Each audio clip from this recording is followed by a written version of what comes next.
Yo, yo, yo, if you tuned in to me, you watching Gully TV. I'm here with a University of Maryland legend, NCAA legend. Go ahead and introduce yourself, my nigga.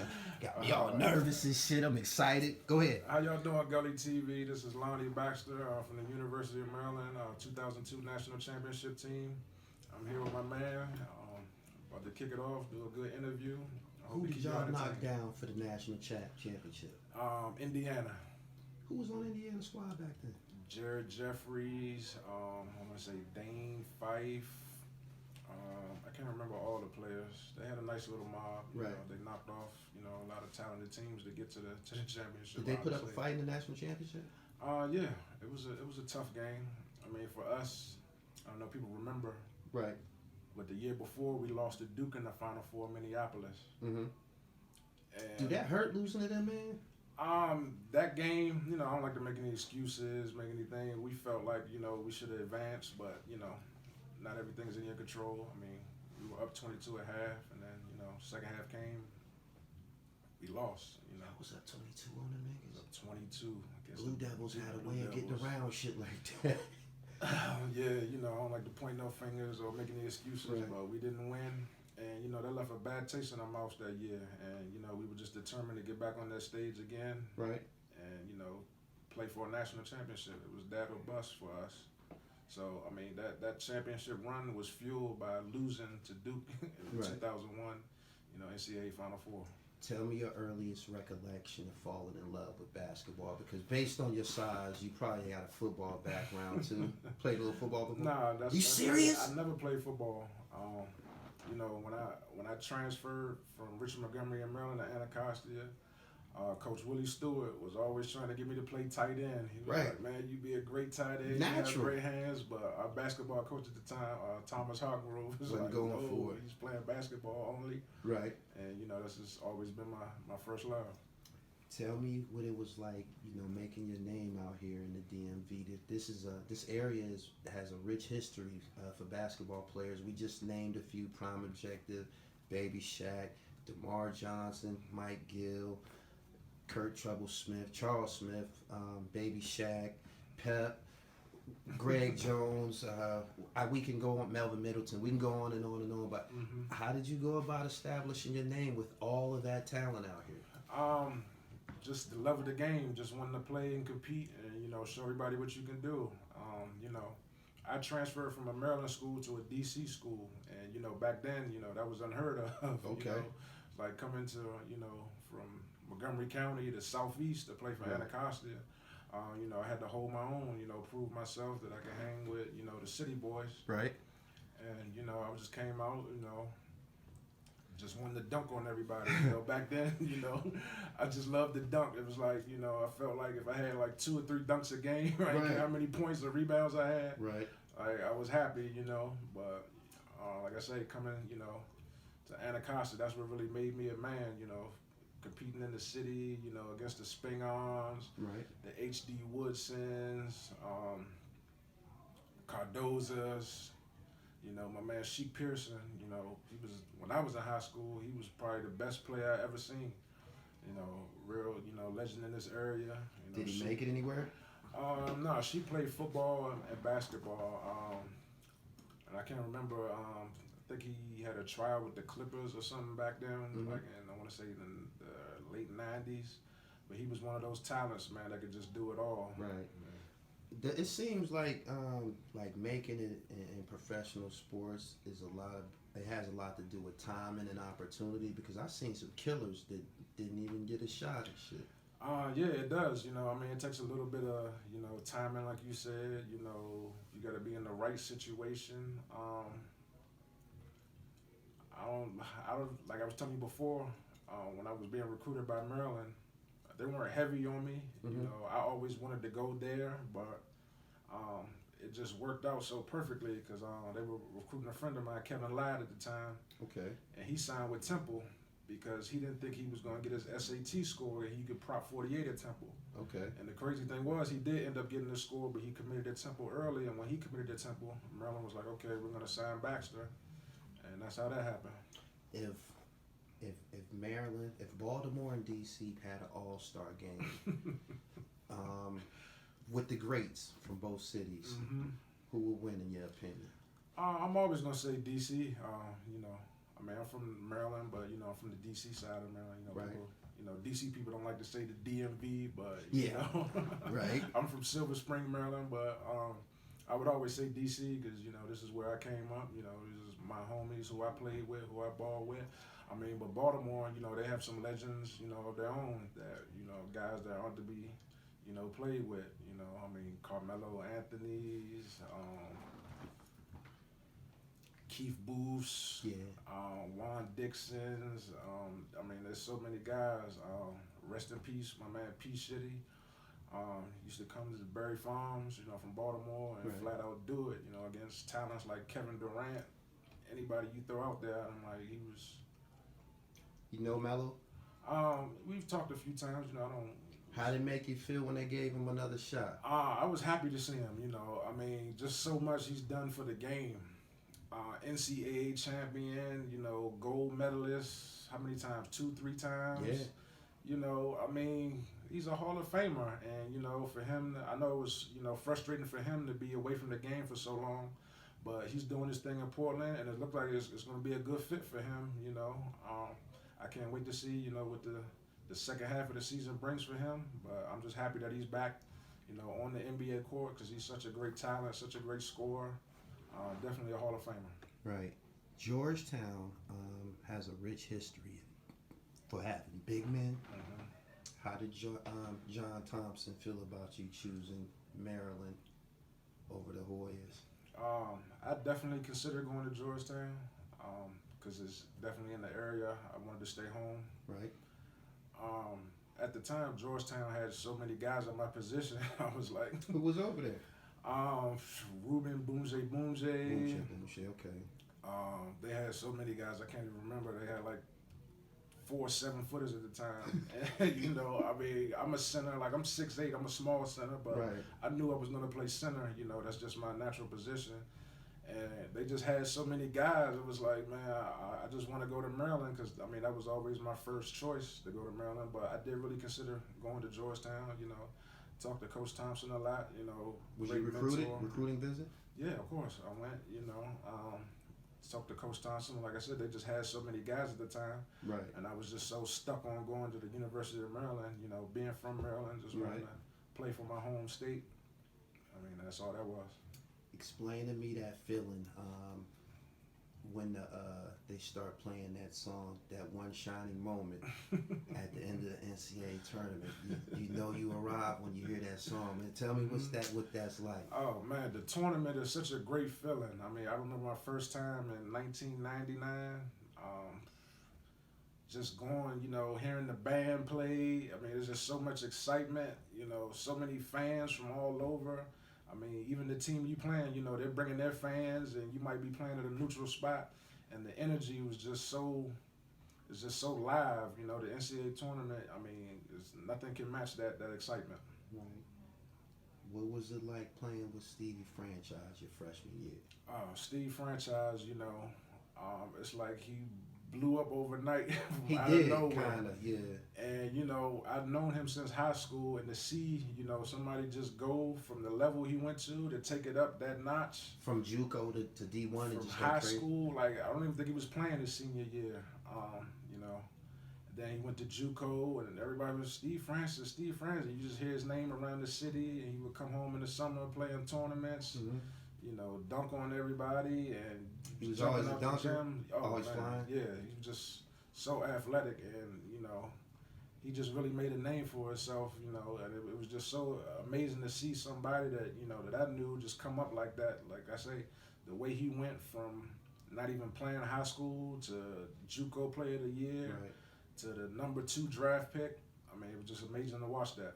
Where was you at watching that dunk contest? When Steve and Vince, they showed their ass. They went crazy.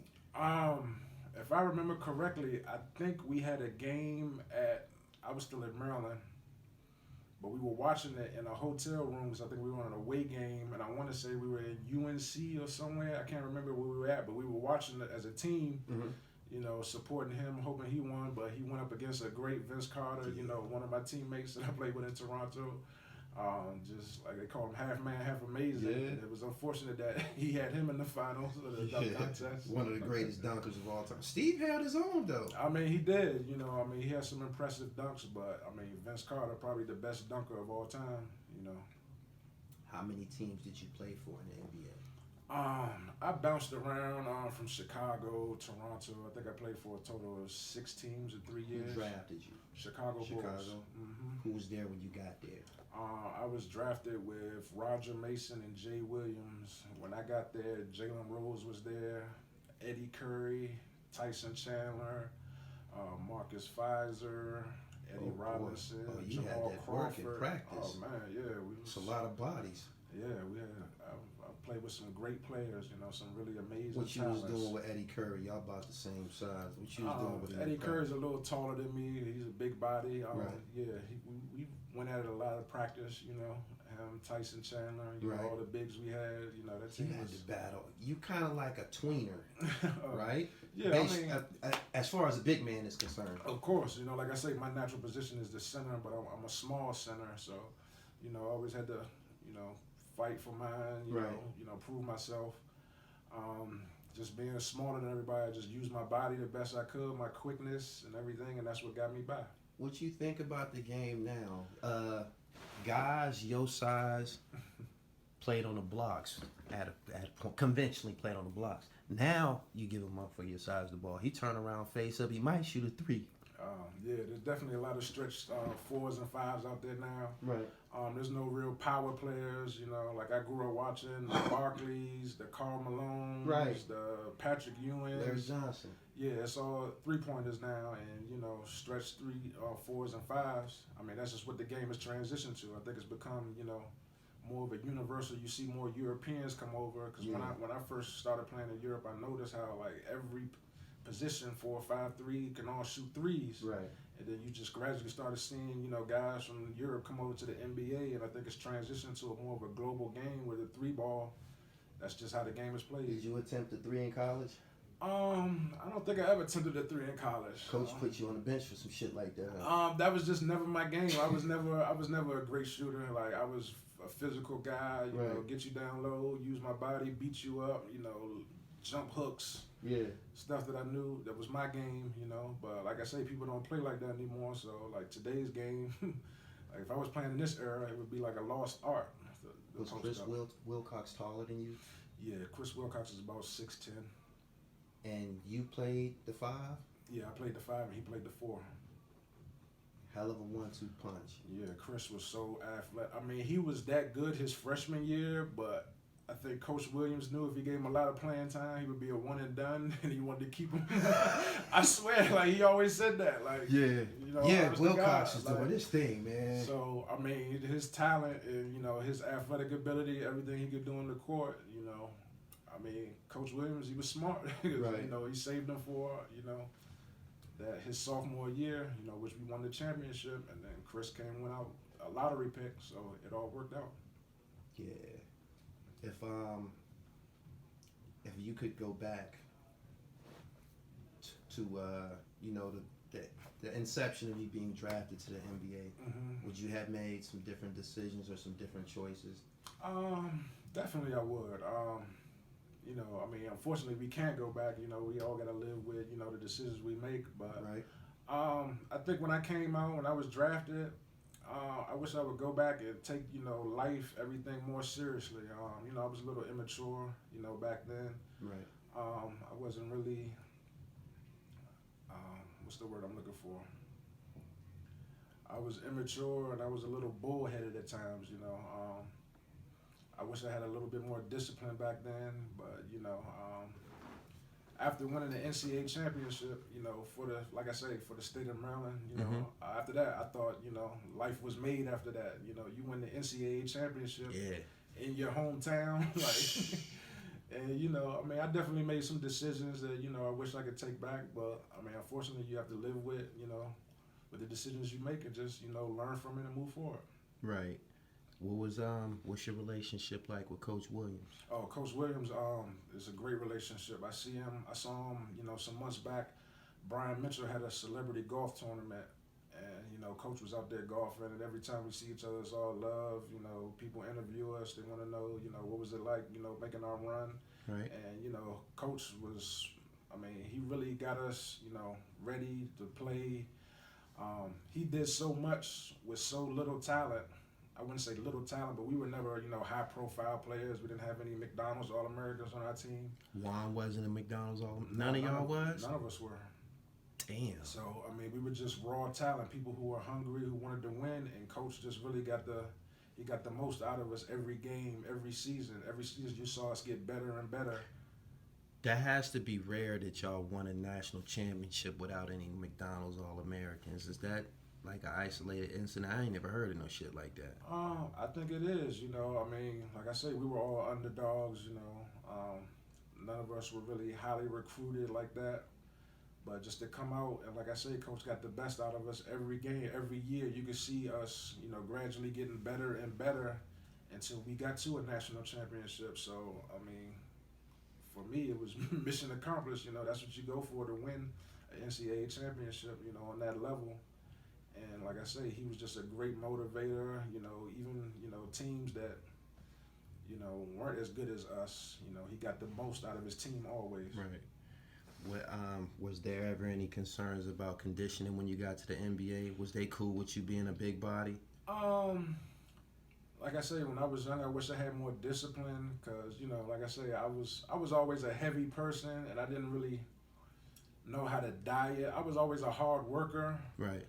But there was times where I would just throw everything away, like especially in the summertime when I come home and, you know, eat and do what you want. Just eating, hanging out in the street, BSing. Right. You just throw everything you work for away. But, you know, that's just part of me being young and learning from, you know, my past. So after you come back to school after summer vacation, what does the coach have to say? After summer vacation, based upon your lapse in, I don't know, discipline. Like I say, I was always a hard worker, so I was always able to make weight, you right. know, by the time the season started. But you know, going up and down, it's not always healthy for, you know, certain people. True. And I just always had that big body type, you know, that was just, you know, it fluctuated. Right. So, you know, if I was a lot smarter when I was younger, I'd probably diet better and, you know, do some things, you know, cut out some bad habits, you know, that would help me, you know, focus more on my game. But like I say, I was just young and immature, and I wanted to live life my way. Right. What was it like playing with Vince Carter? Vince Carter is a great teammate. He's from Florida. Right. But he's a big fan of go-go. Oh, yeah? So he used to always get me to get go-go CDs for him, because he was like, man, when I was in college, I used to listen. And, you know, right. that's rare from people from D.C. to really know about go-go. Mm-hmm. You know, because go-go is like, you know, that's what we listen to. You know, it doesn't really spread too far, like out of Virginia, right. Or, you know, people in Baltimore don't even really listen to go-go like that. Yeah. But, you know, for him just to be like, man, like, I was shocked that, bring me something. Yeah, right. And, you know, I think we had a game in Philly, and I had one of my homeboys drive up, and he had like 20 CDs, and right. I gave him all the Vince, like, yeah, here you go. He was just so excited, like, right. This is back when we had CDs, like, players before iPods, like, this when they first started really making the iPods. He was like, I'm taking these home right now, putting these all in my eye. He was just so excited, and he's such a down-to-earth guy, really great teammate. You know, and for him to still even be in the league today. Yeah, did you see him playing 20 years? Yes, 20 years. And he's still effective, you know. When he goes off, I'm just blown away. He just, I think maybe a month or so ago, he might have hit like 5 threes or some shit like that, 6 threes. He can still play at a high level, so, I mean, definitely a Hall of Famer, you know, one of the greats to ever do it. I was a big fan of him in North Carolina. Right. You know, even though I was a Terrapin, you know. I seen, the other day on SportsCenter, they was like, tonight Toronto pays their respects to the greatest Raptor of all time, and they were referring to Kawhi Leonard. Mm-hmm. Do you think that's accurate?